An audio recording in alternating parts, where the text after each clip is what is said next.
Il est accueilli en véritable star pour son premier meeting de campagne. Lui, c'est Gérard Segura, actuel maire d'Aulnay-sous-Bois, mais aussi candidat à sa propre succession aux prochaines municipales. En 2008, Gérard Segura est élu à 204 voix près. Alors pour sa réélection, le maire ne lésine pas sur la com. Serrage de main, affiche, petit ballon. Le problème, quand on est maire, c'est qu'on ne fait pas ce que l'on veut avec les deniers de l'État. D'un côté, il y a la mairie, de l'autre, la campagne. Les comptes doivent être séparés, sinon on risque l'annulation de son élection et même une peine d'inéligibilité pouvant aller jusqu'à 3 ans. Conséquence, quand il est maire, Gérard Segura ne doit pas communiquer autour de son bilan.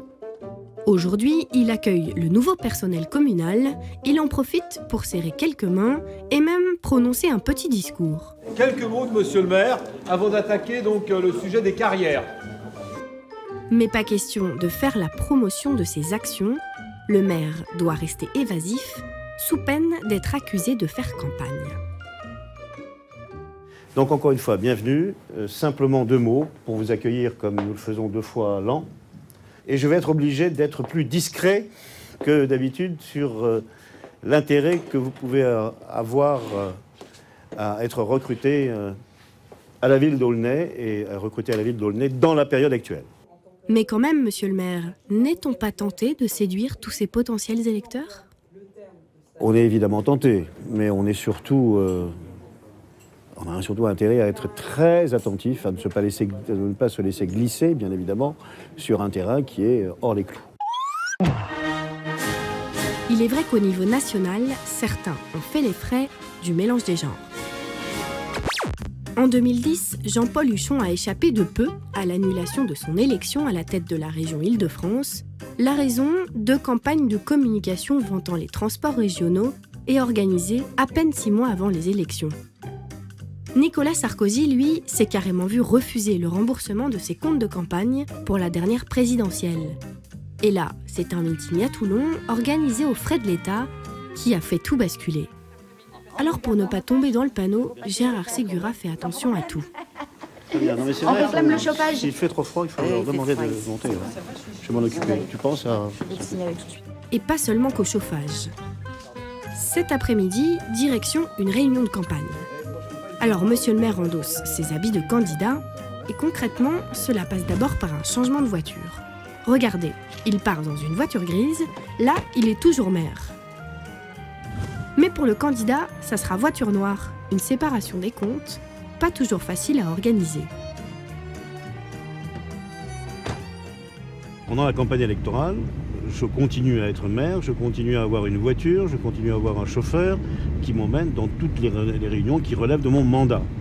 Le problème, c'est que dans une journée, évidemment, viennent se glisser là des moments de campagne électorale.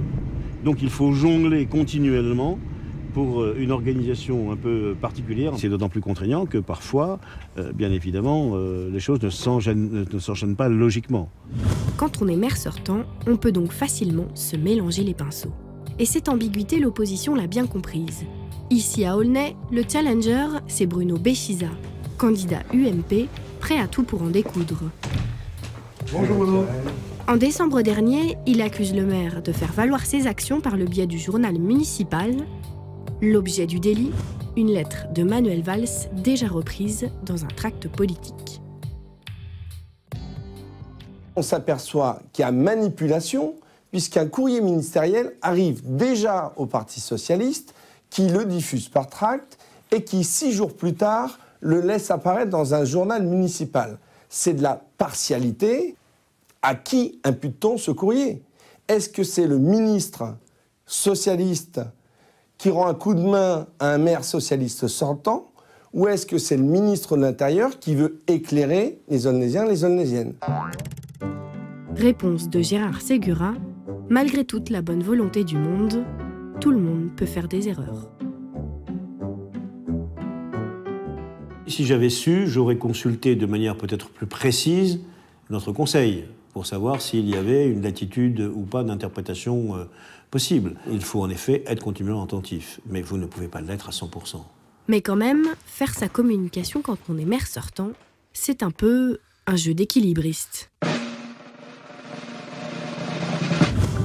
Et celle qui fait basculer les uns et les autres, c'est elle, la Commission nationale des comptes de campagne. Un organisme chargé de veiller à ce que la loi soit bien respectée. Mais pour ce spécialiste du droit électoral, aujourd'hui de telles procédures sont devenues de véritables stratégies politiques. Ça peut devenir pour le candidat battu une arme politique, parce qu'il tirera avantage de ce que la commission examinera avec attention le compte de son adversaire et que le candidat élu se voit infliger une sanction d'inéligibilité et d'annulation de son élection, avec l'impossibilité de se présenter lors de l'élection subséquente. Sur le plan politique, vous imaginez tout ce qu'on peut en tirer comme profit. Alors, être un maire sortant est-il encore un avantage ? Messieurs, dames. Pour Gérard Ségura, la réponse est oui. Aucun de mes concurrents n'est capable de posséder tous les dossiers, même les petits dossiers, comme je les possède. Même s'il est difficile de faire sa com quand on est maire sortant, selon un récent sondage, 60% des maires déjà élus comptaient quand même se représenter aux prochaines élections.